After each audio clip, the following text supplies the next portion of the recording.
The words cut through the air like shards of glass. "Get him off my stage. He's white. He's deaf. He'll ruin my composition." That was all it took. A public insult from a renowned black composer, and the world almost missed a miracle.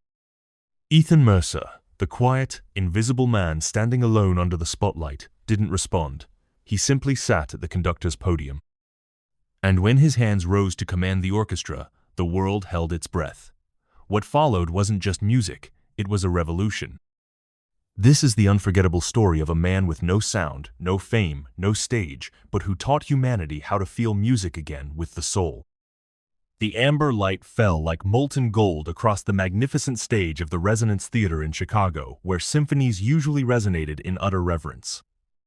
Tonight, hundreds of distinguished guests, dressed in tuxedos and evening gowns, major sponsors of the contemporary music world, gathered for the rehearsal of the International Fusion Festival. Amidst that glamorous setting, a moment was about to shatter the perfect illusion they believed to be eternal. A young man stepped out from behind the curtains.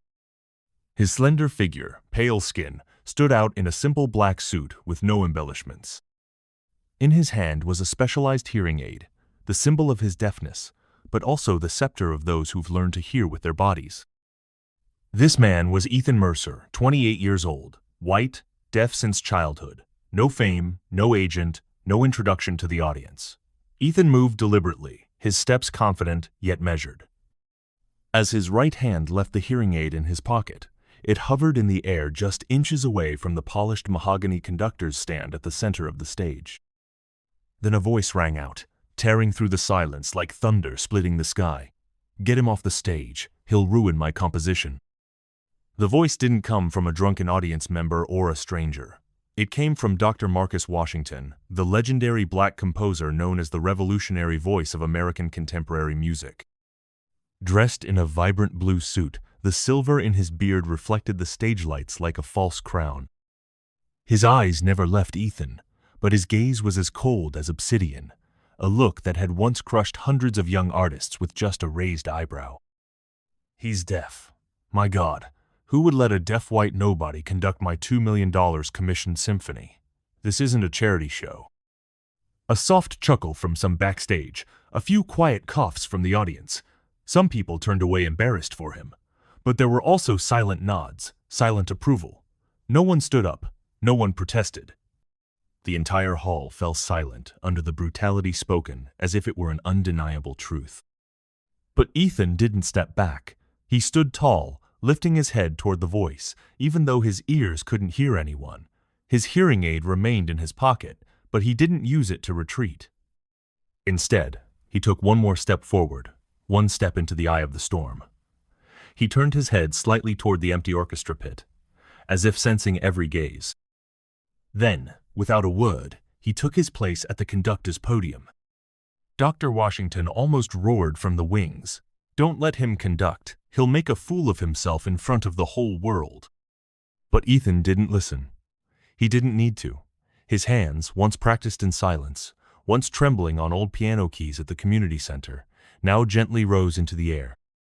His fingers didn't command the orchestra like a dictator. They invited them as if inviting them to a memory, soft, tender, but with purpose.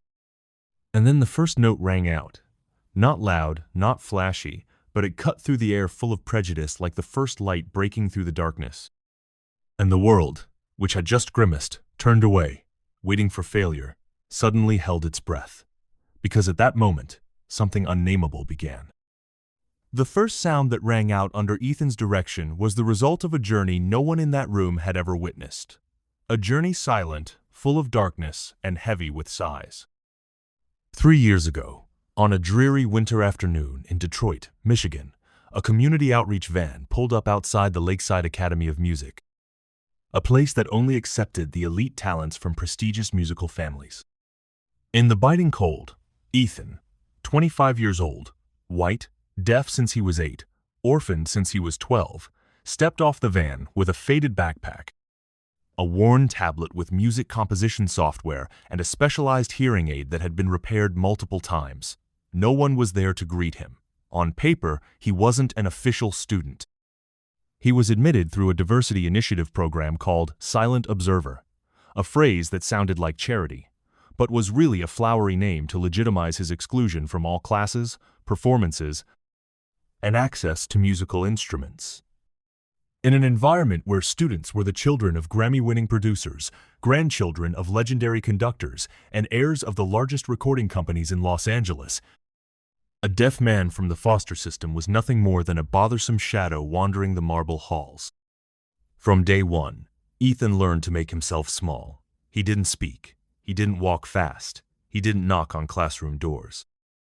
Instead, he sat huddled in the corridor outside room 3C, where Professor Sophia Chen taught advanced composition.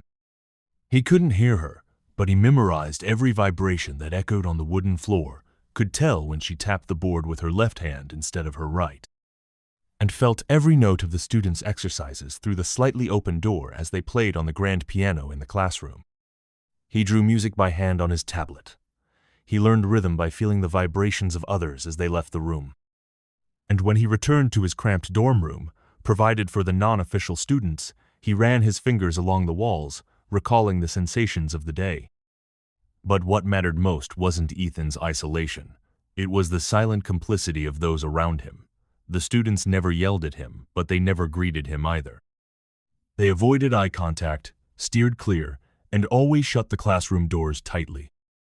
One time, Ethan accidentally walked into a practice room in the evening. A black student named Jamal Richardson, the son of a famous jazz musician, sneered and mocked him in front of his friends. I wonder when the school started keeping pets. The whole room laughed. Ethan didn't reply. He just stood there, his hand resting on the piano, and then quietly turned away. But the hurt from that comment cut deeper than any physical blow he had ever endured. Even the dorm manager, Robert Keller, often hinted, "Ethan, this is a prestigious school. You shouldn't make people feel uncomfortable." Uncomfortable, a word both soft and cruel. It didn't complain, it didn't scream, but it dug deep like a mocking knife. Ethan began to withdraw even more, but he didn't give up. Instead of fighting back, he observed more intently. He noticed the wooden floor of the third-floor practice room slightly vibrating at the 4/4 beat, and that the second floor had a better resonance for the bass notes. He started to compose music in his mind. No orchestra, no sheet music, no teacher. Then, one night after Professor Sophia Chen's lecture, when the entire class had left, she came out and found Ethan still sitting there, his hands hovering in the air, as if conducting a silent symphony in the darkness of the hallway. She stood still. She said nothing. She didn't interrupt because in that moment she understood this man didn't need sound to see the music. That night, the rain fell heavily, like a veil blurring every light in the Lakeside Academy campus. The wind howled softly through the stone corridors where the heavy wooden doors had been shut tight for a long time. Outside, the Academy's elite students gathered in the Grand Hall, enthusiastically discussing scholarships, performance slots at Lincoln Center, and recording opportunities for the upcoming fall. All things reserved for the chosen ones. But on the second floor, in a quiet corner of the corridor, a faint light spilled out from classroom 3C, casting on the silent face of Professor Sophia Chen. Though young, she was still invited by the school to teach an advanced composition class, not for fame, but for her love of the craft and the music she had never stopped revering as a faith. As the door closed behind the last student, she saw Ethan, sitting cross-legged, his back against the wall, his hands raised into the air as if conducting an invisible orchestra. He didn't know anyone was watching. He simply counted the beats with his fingers, moving each chord with the memory of vibration. Things he had never heard with his ears, but understood better than anyone who had sat in that classroom. Sophia didn't interrupt. She moved slowly until she stood before him, then spoke, making sure he could see her lips, her voice as soft as the deep tone of a cello. "Are you following my lecture?" Ethan flinched slightly. His hearing aid tilted to the side reflexively, but he didn't pull away. He nodded. "I'm just trying to visualize the symphony." His response wasn't a justification or a plea. It was simply an admission so sincere that Sophia felt her heart tighten. She sat down on the step right beside him. They both silently listened to the sound of the rain tapping against the window, she with her ears, he with his eyes watching the droplets hit the glass. Then she tilted her head to look at him. This white, deaf, determined man with a dreamy yet resolute gaze, and spoke a simple sentence. "Don't apologize. Conduct it right."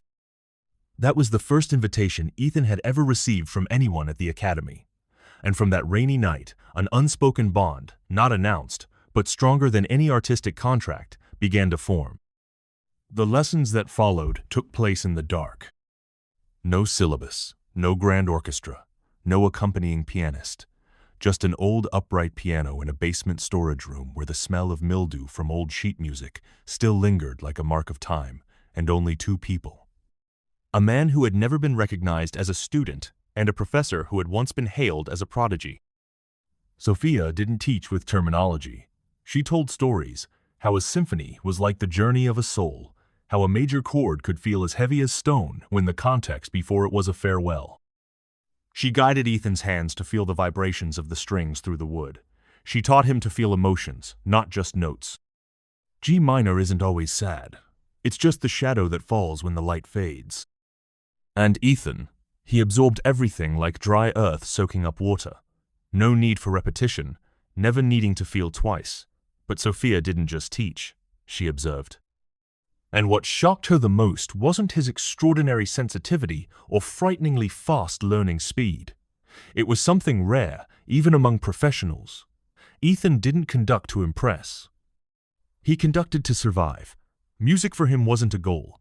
It was the only language the world hadn't stolen from him. When spring came, the leaves bent and stretched out from the old practice room window. It was also when Sophia Chen did something she had never done in her rising career at Lakeside. She submitted a recommendation for someone who didn't even have a student ID. In her letter of recommendation for the Young Innovators Showcase audition, she didn't mention the word deaf. She didn't mention white. She didn't write about struggles or overcoming fate. She simply wrote, "Ethan Mercer, 28 years old. Music is his first language. Everyone else in the committee is learning this language as a second one." But Sophia forgot one thing. Lakeside doesn't read music. Lakeside reads files. And a file without a family photo, without the names of parents, without financial contributions, not printed on letterhead paper, was a file that was off-tone before it even spoke. Lakeside had an unwritten rule that every student understood. Talent is necessary, but pedigree is the passport. And while children bearing surnames like Richardson, Chen, or Washington studied music theory from color-printed sheets on silk paper, Ethan, without a prominent last name, no SAT scores, no patron, learned through the vibrations of the floor when someone played out of rhythm, and nameless rehearsals in a dark room in the old basement. It was there that Sophia Chen began lessons that would never be included in the syllabus. And it was also where she began to relearn herself through the way Ethan perceived the world. Sophia didn't hand him a printed sheet of music, no metronome tapping, no invitation to practice this section. Instead, she gently touched his wrist, then tapped a beat on his finger, like playing an invisible drum. Each beat was a message. Each note was a subtle knock. Ta, silence. Long, short, then broken. She tapped his wrist to teach him to recognize syncopation. She taught him to feel the variations, not by counting, but by sensing the air in his lungs when a note vibrated at just the right moment in the wrong place. C doesn't always feel like C, she said. Sometimes it's a waterfall. Other times it's a silent sob inside the chest. Ethan didn't ask questions. He never needed to repeat.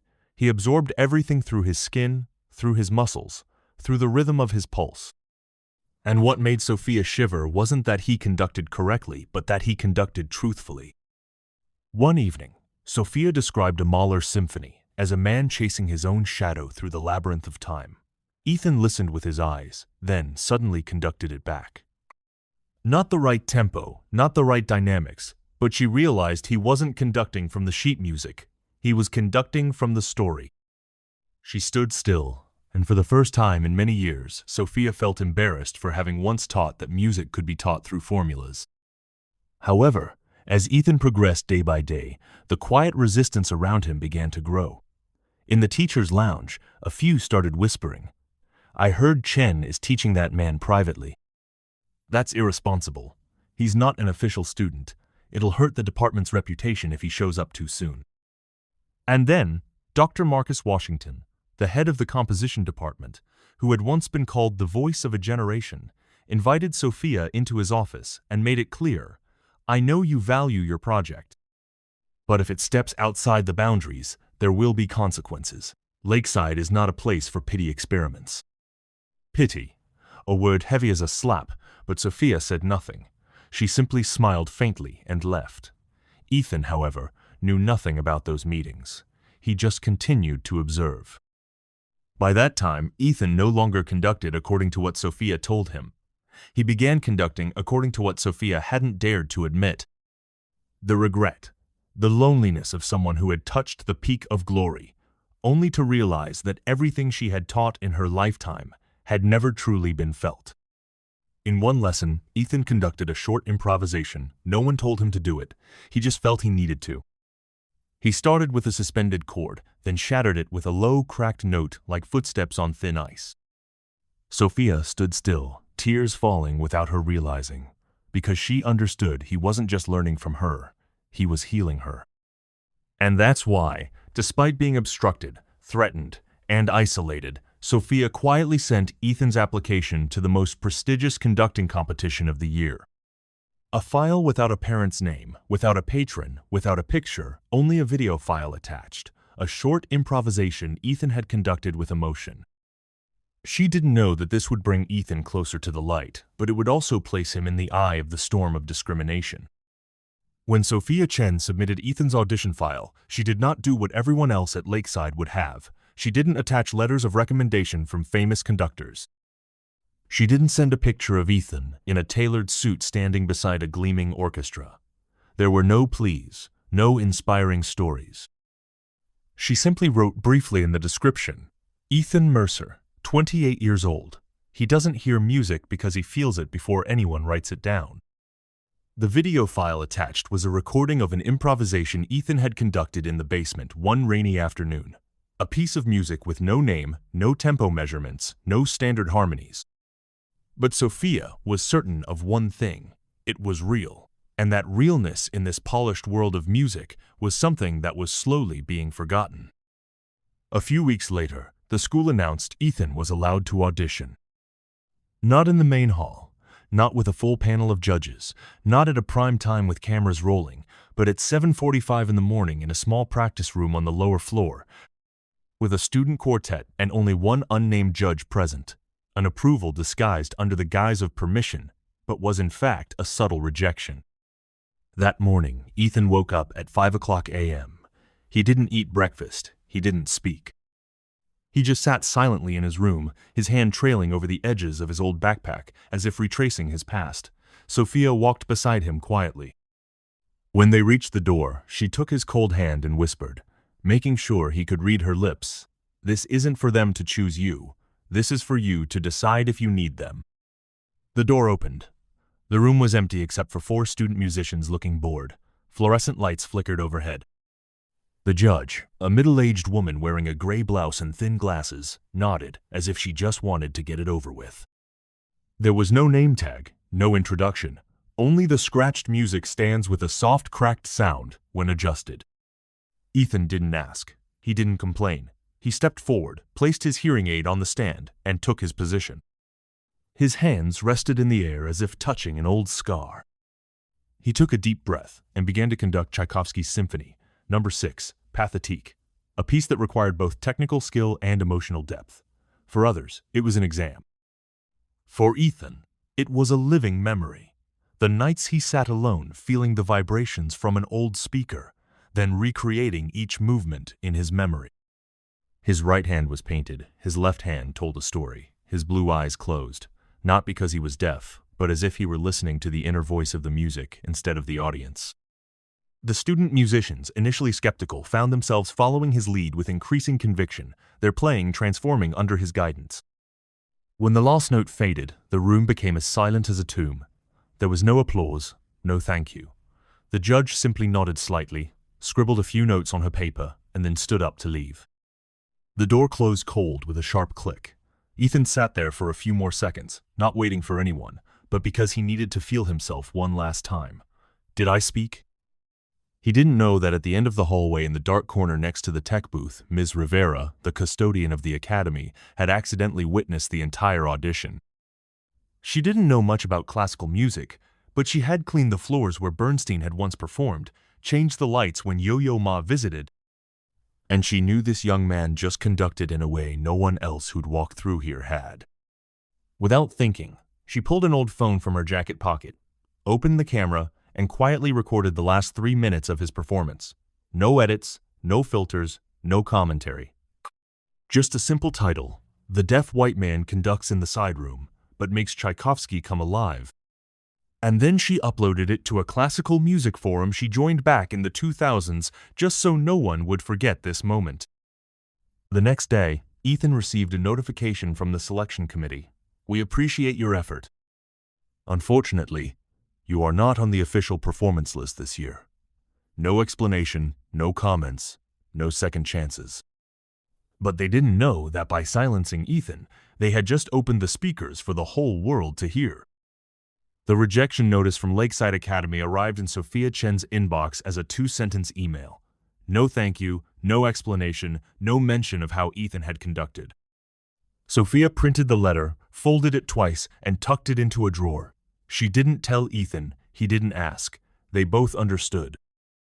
Sometimes silence is how the world responds to the things it doesn't want to acknowledge. But that silence didn't last long. 3 days after the rejected audition, the video filmed by Miss Rivera, the custodian with salt and pepper hair who had once been scolded by students for interrupting their practice, was quietly uploaded to YouTube. The video title was simple with no gimmicks: "Deaf White Man Rejected by Academy Conducts Tchaikovsky from Memory." At first, there were only a few dozen views, mostly from accounts that followed old classical music forums. A few scattered comments. "The sound is a little muffled, but he conducts pretty solid. Who posted this video? Who is he then?" A Venezuelan conductor named Carlos Vega, famous for continuing to conduct after losing his hearing in one ear, shared the clip on his personal page with the caption, "I cried, and I haven't cried for music in 10 years. Shortly after, a music blogger from Berlin reposted it on Twitter with the line, "If Lakeside doesn't see something in this man, the problem isn't in his ears, it's in them." The spread began like an underground wave. Not loud, no PR, no big names attached. But with every share, viewers stopped for longer, watched more intently, and began doing something even Lakeside had never done. They watched, really watched. A hearing-impaired Korean artist named Ji-woo Park felt the music only through the visual cues of Ethan's hands and the musician's movements. She shared it with a Korean caption that translated to, "He doesn't need to hear the notes to touch me. I don't need to understand the music theory to feel him crying with his hands." In 72 hours, the clip reached 3 million views. No algorithm, no clickbait, just one thing: the raw emotion that couldn't be taught, directed, or replicated. In the first week, music sites began asking questions. Who is Ethan Mercer? Which academy rejected this man? Why was such talent left in the basement?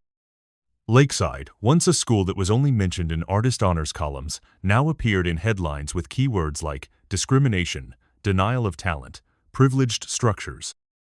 In an urgent meeting of the board, Dr. Marcus Washington, the head of the composition department, angrily slammed his hand on the table.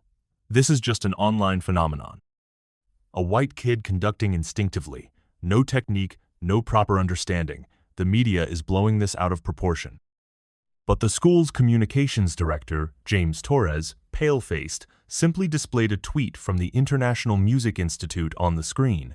"We watched the video, and we would like Ethan Mercer to conduct the opening piece at the International Fusion Festival this year." A silence. It lingered, colder than anything Ethan had ever faced in the music school's halls. Washington growled, "If he's invited, who will perform after him?" No one answered because everyone understood there would be no after him if he truly found his voice. And in the small apartment Sophia Chen rented outside of Chicago, she sat quietly before her old laptop, seeing the notification. Ethan Mercer invited to conduct at the International Fusion Festival. Opening the program globally broadcast. She closed her eyes, not crying, just whispering. Finally, the voice that was never invited, doesn't need an invitation anymore. That morning, before the sunlight had even crept through the window, Ethan sat by an old wooden table in the small apartment he shared with Professor Sophia Chen in the suburbs of Chicago. His fingers gently traced over a thick envelope sent via express mail from New York. The embossed lettering on the top of the envelope was clear: International Fusion Festival Performance Invitation. He didn't open the letter. He didn't need to, for as soon as his fingers brushed over the first lines of embossed text, his heart knew. This time, the world was the one inviting him. The International Fusion Festival is an annual global music event held at the magnificent Resonance Theater in Chicago, where luminaries like Gustavo Dudamel, Beyoncé, and Yo-Yo Ma have performed. This year, the event would be broadcast to over 60 countries, with the theme Breaking Barriers Through Sound. Ethan Mercer's name was placed in the opening performance slot, and the person scheduled to perform right after him was none other than Dr. Marcus Washington, the renowned composer, a contemporary icon, and the very person who had once stood before hundreds of audiences, pointing at others and saying they were unworthy of interpreting his music. When Washington received the official performance schedule, he nearly threw the paper on the table. A deaf white nobody. This is an arts festival, not an opera-style emotional performance. He didn't say it angrily. On the contrary, his voice was calm to the point of being cold. The kind of tone only those who believe their reputation is law, and they are the ones who define value, can use. Washington's personal advisor, a man named Thomas Reed, spoke softly. It's a request from the organizers. They said his video views have surpassed 30 million, and they want a symbol. Washington squinted. They want a symbol, or do they want the moral high ground to sell tickets? The coordination meeting at the theater was tense, like a string pulled too tight. When Washington arrived on time in his vibrant suit with his signature scarf and his authoritative walk, he went straight to Leila Patel, the artistic director of the festival, a sophisticated Indian-American woman who had managed hundreds of large and small music events and had arranged concerts for 3 U.S. presidents. Washington didn't say much. He simply stood before Patel and dropped his words like lead. I demand the order be changed. I will not perform after him. Leila looked directly at him. No blink, no smile, no lowering of her voice. You can withdraw, Dr. Washington, but he cannot. In that moment, something, not embarrassment, but fear, leaked from Marcus Washington's eyes. Fear of what?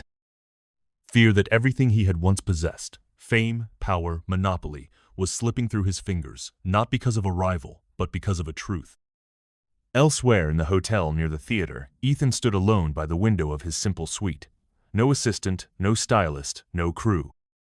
Just the sound of Chicago's wind sweeping through the 17th floor window, blending with the street traffic below. Like a symphony without an orchestra. A symphony he could only feel through the vibrations in the glass. Professor Sophia stood silently behind him, holding a simple performance outfit, a plain black suit, no frills, no embellishments.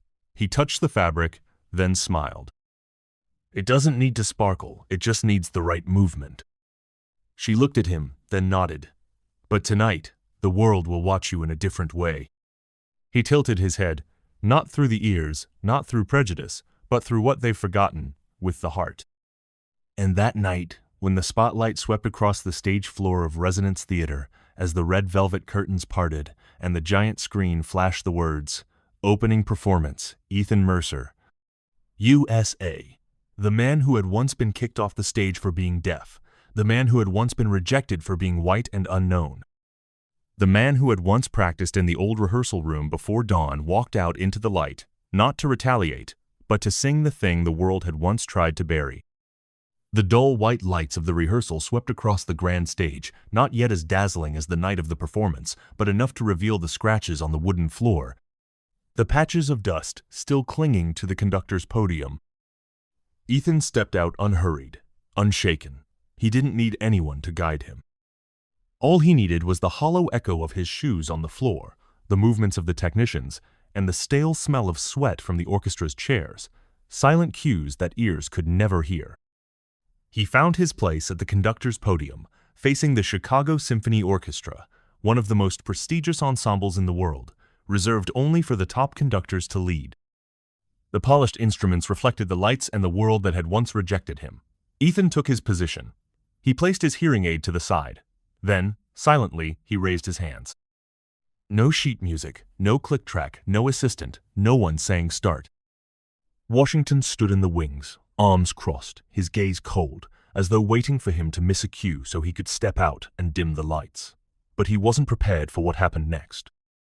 Because Ethan didn't conduct a famous piece.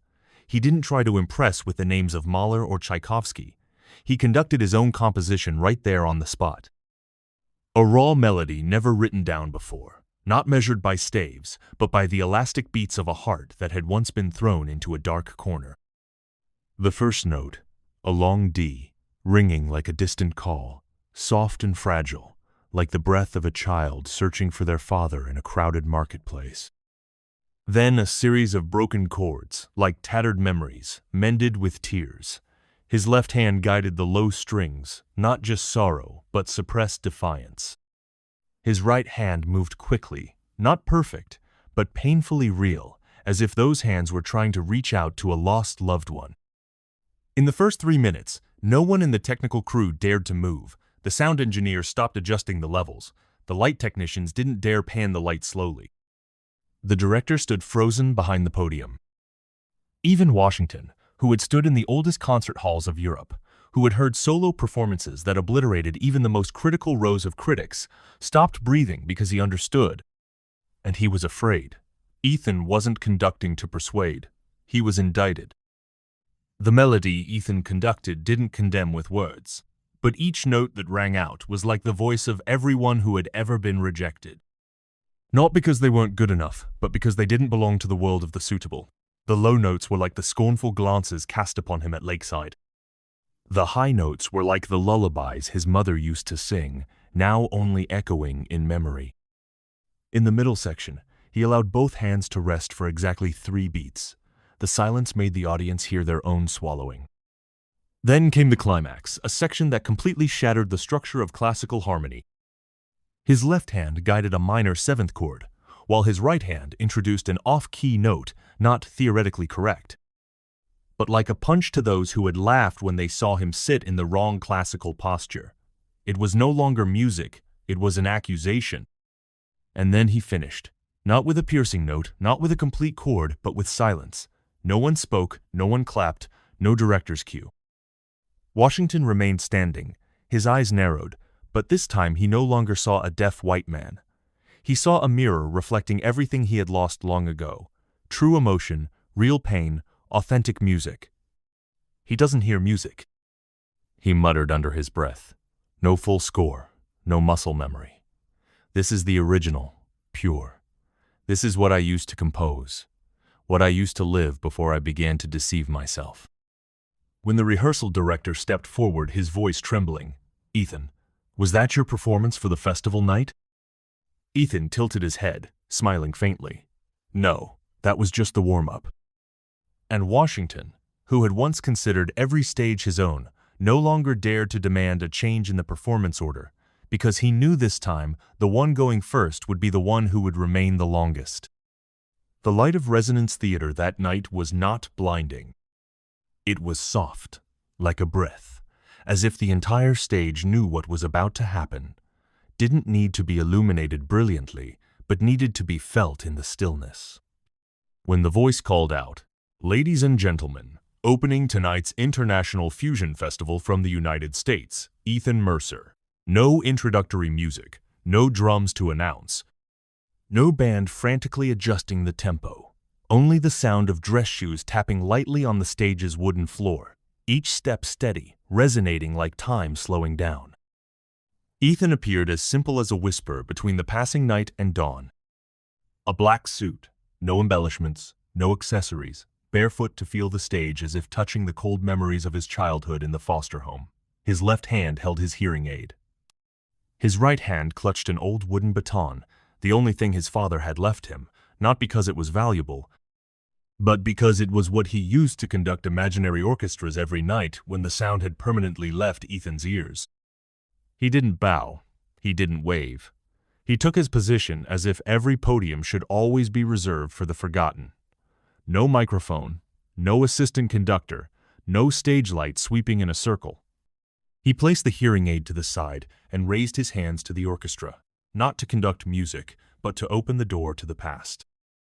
He didn't conduct Brahms. He didn't choose Beethoven. He didn't need Mozart to prove himself. He told a story without words, only notes and silence. The first note rang out like an unspoken sigh, then a broken minor chord like a lullaby unfinished by his mother. His left hand guided heavy steps, slow, each sound echoing like the lost footsteps he took in the lakeside halls when he was pushed out of every classroom. His right hand was gentle, like someone softly caressing an old scar. The entire hall sat still. Ambassadors, sponsors, famous artists, those who had once seen the festival as a display of meticulously crafted beauty, now sat as if they were students being taught how to truly listen. And then they cried, not because he was deaf, not because he was the first unknown conductor to be invited to open here, but because they felt for the first time in their lives that someone was truly conducting for them, not to impress, but to share a pain they themselves had hidden. By the middle of the piece, Ethan removed his hands from the air and picked up his father's baton. He didn't stand taller. He only tilted his head toward the wind passing through the stage door crack and began to conduct with a new intensity. Not familiar music, but memories. The orchestra's sound was delicate, not sharp. It quivered like the voice of a child left behind, but within that quiver was hope, that if he could still make others create sound, he was still present. The entire theater seemed to be suffocated by simplicity. Washington, sitting behind the wings, where he had once been the center of every festival season, gripped his seat tightly, his knuckles turning white, not because he was angry, but because he understood he no longer had the language to argue against what was unfolding. It wasn't Ethan's music that was too perfect. It was too real, and the real doesn't need to be rationalized. When Ethan guided the final notes, not to conclude, but to accept silence as the most important part of the music, he lowered the baton, lifted his head, not to hear, but to feel. No one stood immediately because everyone was reassessing themselves. What had they just heard, and why was their heart reacting this way? Then one person, then two, then the entire audience. They stood up not for ceremony, but because they needed to. Not to applaud for praise, but to apologize for the years of silence towards voices like Ethan's. Sophia Chen, standing silently behind the stage, removed her glasses. She didn't wipe away tears, she just whispered, "A man who was never invited to lead has just made the entire world follow." The morning after the International Fusion Festival, newspapers from New York to Tokyo ran headlines with phrases like, "Musical revolution from a deaf conductor." Ethan Mercer, the new voice of the 21st century. Not a performance, but a wake-up call. The official video of the performance was uploaded on the festival's channel and garnered 5 million views in less than 24 hours. But even as hundreds of thousands of comments flooded in along with numerous interview invitations, talk shows, and million-dollar conducting contracts being offered, Ethan did not show up. He didn't post anything, didn't open his phone, didn't accept flowers, didn't leave his hotel room. He simply sat in silence, his hands tracing imaginary conducting patterns on the wooden table, replaying everything from memory. 3 days after the festival, a senior representative from the prestigious Golden Sound Records, a label that had collaborated with legends like Wynton Marsalis and Yo-Yo Ma, came personally to knock on his hotel room door. He wore a sharp tailored suit holding a briefcase, a bouquet of white orchids, and a 30-page contract printed in gold ink. Ethan opened the door. He didn't nod, didn't invite him in. He simply tilted his head and spoke in a calm tone. "Do you know what prelude means?" The man hesitated. Introduction, I guess." Ethan nodded slightly. "Then what happened yesterday wasn't the story, it was just the introduction. And I'm not ready to have my name printed in the middle." No one understood why he turned everything down. No explanation, no press conference, no second appearance. The hotel manager reported back Ethan had left at 4:00 a.m. The next day, with Professor Sophia Chen carrying only a small backpack, his hearing aid, and the old wooden baton. The destination recorded on the receipt was Vienna, the mountains. Meanwhile, at Lakeside Academy's boardroom, the executives received a request from an anonymous sponsor. Offer a $2 million grant if a training program for disabled artists is established. The only condition: name the program the Ethan Mercer Initiative. Dr. Marcus Washington, who had once rejected Ethan's audition and ignored all of Sophia's warnings, sat in silence at the table. A New York Times newspaper was placed in front of him with the headline, "He conducted 8 minutes. The world listened for 8 million seconds." And for the first time in his career, he didn't know which chapter he was in, or if he had already been left out of the book. As for Ethan, in a small wooden house, deep in the Vienna pine forests, he did not write music, did not conduct, did not call his name. Every morning he stepped barefoot on the cold grass, sat by the window facing the Alps, and felt the vibrations of the wind, of the insects, of the silence.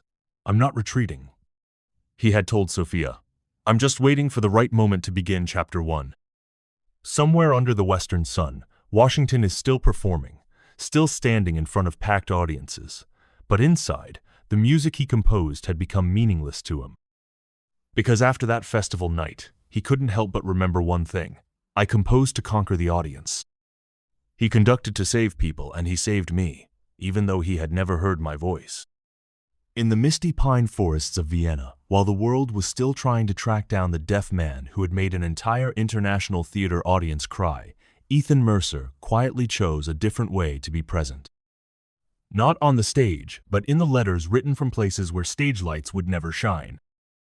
It's unclear when, but handwritten letters began arriving at the mailbox in the small village at the foot of the mountain. At first they were a few trembling postcards. Then came full envelopes, followed by stacks of paper tucked into old envelopes. They didn't come from producers, not from famous fans, not from the press. They came from a prisoner who had served over 17 years writing with a pencil borrowed from the prison library, a 10-year-old girl with bone cancer lying in the hospital. A deaf boy is learning to play the piano by feeling the vibrations of the floor. A father who no longer remembered his son's name because of his dementia, and hundreds of other ordinary people, those who had never been called by name. Ethan didn't reply with words. He responded with music, not with a PDF attachment, not with a recording, but with handwritten scores on old silk paper, with brown ink and unique notations. Melodies that needed no rhythmic guidance, only to be felt. No one kept copies. No one registered copyrights. No one owned them because each piece of music was a response in sound to pains that couldn't be named. Ethan didn't sign his name. He only wrote one line at the bottom of the page printed in raised lettering, "Feel with the place where language has been forgotten." A mother who lost her 4-year-old daughter to cancer received an envelope with no return address, only the handwritten address. Inside was a score titled "The Breath You Left Behind." No one could play the piece correctly, but when she handed it to a young pianist to try, the sound from the piano resonated like the breath held between a fitful sleep. She didn't cry. She didn't collapse. She just sat there, her hand placed on her chest, whispering, "You're still here." A prisoner in Texas wrote a letter saying that every night in his cell he would tap his fingers against the wall to recall the sound of his father's guitar when he was alive. A week later, the prison received a score with no composer's name titled "The Wall Remembers." The melody had irregular silences, exactly the rhythm of his fingers tapping against the cold brick. No one instructed him, but he played it again on the plastic table with the backs of his hands. For the first time in 17 years, he cried not because of his sentence, but because someone had listened to the sounds no one else could hear. The story spread not through the media, but from person to person. A teacher for deaf children used Ethan's music to teach her students to feel sound with their bodies. A girl in a nursing home rewrote the final section of a piece of music and played it for her roommate who was dying. A young man with autism used the music Ethan sent him as the soundtrack for his first YouTube video. A video about the feeling when someone can't express themselves with words. Washington, in another place, was still performing, but each time he composed a new piece, he would suddenly think, "Have I ever written anything just so someone could stop feeling invisible?" Meanwhile, at Lakeside, a deaf student named Maya found an untitled score quietly taped to the door of the ensemble room. No signature, only a line that read, "For those who have never been chosen, but still dared to raise their voices." She conducted the piece at her graduation, and the entire audience stood up. Not because it was beautiful, but because at last someone had spoken for them. Ethan didn't know who posted these stories. He didn't know why the scores were being passed around, photographed, printed in local newspapers, played in churches, in orphanages, at memorial services. And he didn't want to know. Music, he once told Sophia as they sat by the fire, is not to be heard. It's to let someone somewhere realize they haven't been forgotten. From Vienna to Paris, then to Florence, invitations and telegrams continued to arrive at the small address where Ethan lived in seclusion. But he never responded until one day a thick envelope edged in gold, sealed with wax, bearing the symbol of an ancient lyre, was hand-delivered via special courier from London. Inside was the official invitation from the Royal Council of Arts announcing that he had been selected as the youngest, the first deaf person, and the first person without any formal music conservatory education to be awarded the Virtuoso Prize, an award given only once a decade to an artist who has forever changed the way the world experiences sound. Professor Sophia quietly placed the letter on the wooden table. Ethan touched the embossed lettering on the page, read it, and nodded slightly. I will come, but not to receive. I will come to return the sound to where it began, a place where no one needs permission to be heard. The Virtuoso Prize ceremony held at Royal Hall, a temple of the arts that had hosted legends like Leonard Bernstein, Maria Callas, and John Williams, was now filled with guests from 94 countries.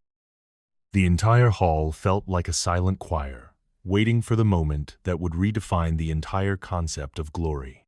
The sign hanging behind the stage read, "A night to celebrate what cannot be taught." Ethan appeared on time. No escort, no extravagant suit, just a dark linen jacket, bare feet, his hearing aid, and his father's wooden baton. He walked onto the stage with a familiar quietness, like how the night would fall on the halls of Lakeside, like how a child listens when the world doesn't notice them. No opening act, no applause. Ethan bowed to the audience, but not toward them. He raised his head toward the ceiling as if greeting someone far higher, far away, who had taught him that music doesn't need sound to be felt. The organizers approached, handing him the Virtuoso Prize, a hand-carved crystal statue placed on a 100-year-old oak base. Ethan touched it for a moment, then gently set it down on the podium. He didn't hold it, didn't embrace it, didn't turn to the cameras. No speech, no acceptance of the title. He didn't need it. The world was the one that needed it. Then he took out the old wooden baton from its case, holding it with both hands as if lifting a memory. No orchestra, no harmonies, no accompaniment, and he began to conduct. A simple pattern, unadorned, not fitting any conventional technique. It couldn't be defined by traditional methods, couldn't be measured by standard tempos, couldn't be replicated by a computer. It started with a slow gesture, faint, blending with the movement of breath. Then it shifted into a series of motions, like a lullaby broken mid-song. Something those nameless parents used to sing while wiping away tears as they held their children to sleep. Next came small, solitary gestures like the footsteps of those who never dared to step onto a stage.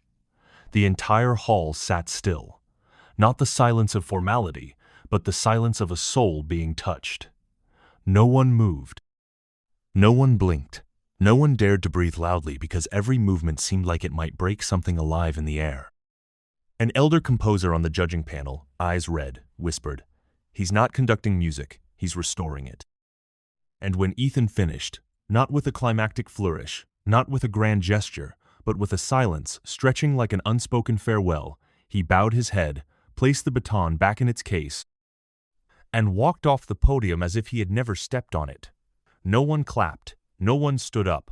No one said a word because there was nothing more fitting to respond to a moment so complete that words had become redundant. The next morning, every newspaper mentioned him, but this time not with phrases like genius of music or phenomenon of the century. Only one phrase was repeated in every headline. The silence speaks. That same day, the Royal Council held an urgent meeting. After 3 hours of deliberation, they issued a brief press statement. Starting this year, the Virtuoso Prize will officially be renamed the Ethan Mercer Honor, not to honor one person, but to remind us of something that has been forgotten. Music is not for conquering the world. It is the way we return to ourselves. Even as the name, the Ethan Mercer Honor was etched into the history of world music. The man who created it never appeared on any television channels. No CNN interviews, no Time magazine covers, no invitations from TED, Talk, Oprah, or the BC. He simply disappeared as if he had never stepped out of the shadows of grand theaters. But then small pieces began to surface, not through cameras, but through stories. In a small riverside town in northern Scotland, it was whispered that a deaf white man with his hair tied back and wearing a thick woolen coat once taught an autistic girl who couldn't speak how to feel music with her feet. He scattered rice on the wooden floor. Every time the girl stepped, the rice crunched, and he said through written notes, "That's the first beat." Each morning, they walked circles together. When the rice stuck to her heels, when the wood made an unusual sound, when the silence lingered, the girl smiled. For the first time after 9 years of therapy, she laughed with sound. In a California coastal town, a deaf boy born that way, known as the student not fit to study music, suddenly played his first melody in life, not through musical notes, but through the vibration of gloves tuned to the music Ethan had mailed. He didn't fully understand the music, but he understood why he should start playing. When a local reporter asked him, he simply said, "I didn't learn to play.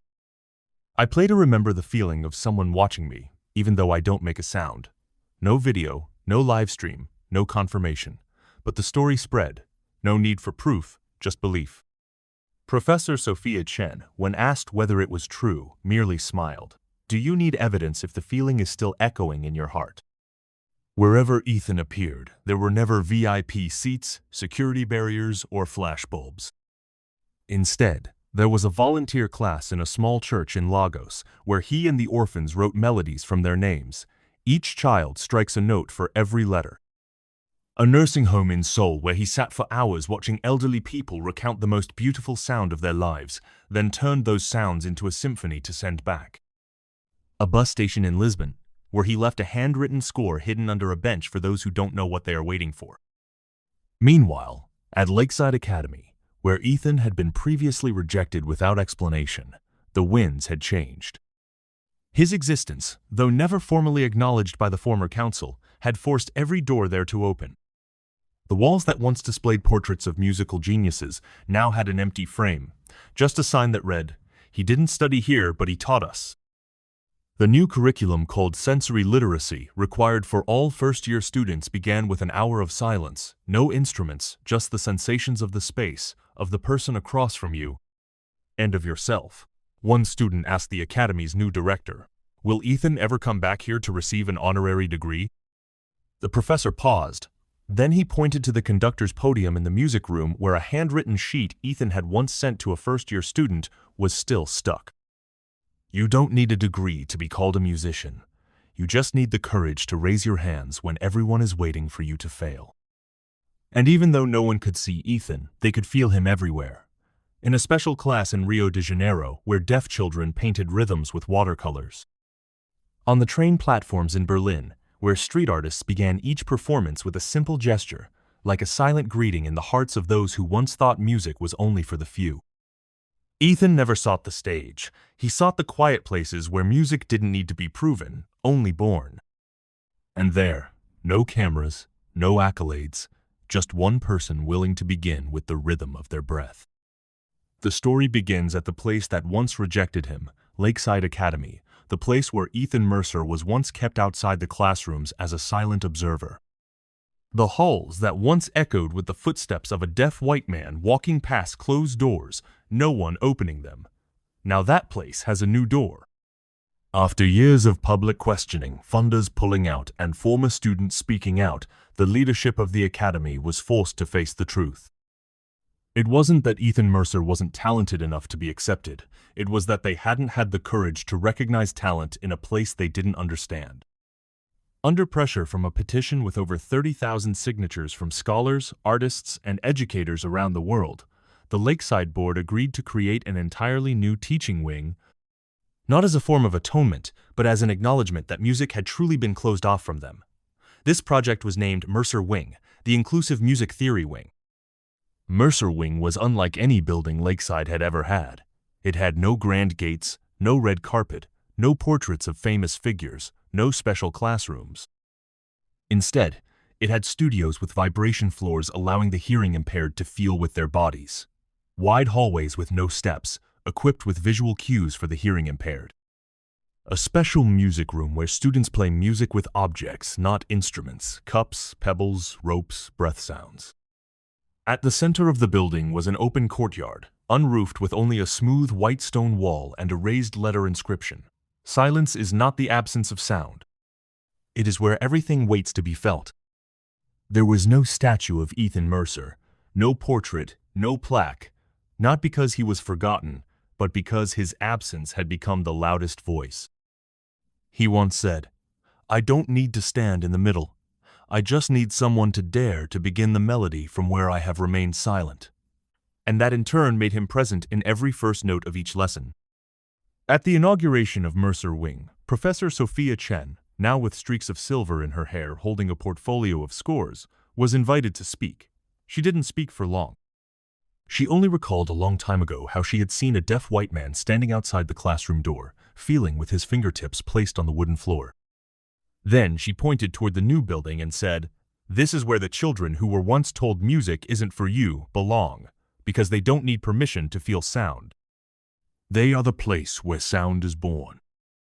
Washington, the composer who had once humiliated Ethan before a large audience, was not invited, but he came. He stood at the edge of the ceremony, unnoticed in the crowd. Only Professor Sophia, as she passed, gently nodded in greeting. Washington didn't speak. He just stood there, his eyes fixed on the empty courtyard with Ethan's words inscribed. And for the first time in many years, he took off his signature scarf and looked long at the absence, as if it were reflecting everything he had once thought of as music. In the first year since its opening, Mercer Wing welcomed over 600 students from around the world, including 128 people who had never studied music. 74 people who were hearing impaired, visually impaired, or had sensory processing disorders, and 41 people who couldn't read or write but knew how to feel. One music teacher at Mercer Wing recalled a time when a student who had never touched an instrument conducted the first melody simply by placing their hand on the wooden surface while their classmate played lightly. Every morning at Mercer Wing, the first piece of music played wasn't a famous classical piece, but an audio recording with no known composer, only a line that read, "For the one learning to feel themselves again." The voice of the man in the recording was unclear, but everyone believed it was Ethan, and at the end, there was only one whisper. "If you feel yourself, then you are no longer invisible." He had no statue, but every heartbeat of those who had once been rejected now beat in the way he had lived. Since the opening of Mercer Wing, no one has seen Ethan Mercer appear in public. No performance schedule has listed his name. No magazine has captured new photos. No system has tracked his movements.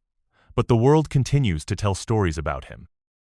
In Madrid, a music teacher happened to walk into the public library and saw a deaf man sitting with a young boy tapping sounds with an old wooden stick. No instruments, no music theory books, just the hollow sound of the stick, the resonance of the palm, and the soft laughter that filled the afternoon sunlight. The teacher asked if the deaf man was Ethan Mercer. The man smiled, but didn't confirm. The next morning on the teacher's desk was a handwritten score with no title, no signature, only a small line at the bottom. No need to know the name, only to feel the echo. In Chile, in a village near the Andes Mountains, a 10-year-old deaf girl, while following a sign language book in a mobile library, found a visual music score. The village elder said it wasn't a book bought. It just appeared on the shelf like a breath left behind. The child conducted the score with her hands, and when she reached the last movement, she stopped, turned to her father, and said through signs, "I can't hear the person, but I'm sure they stood here."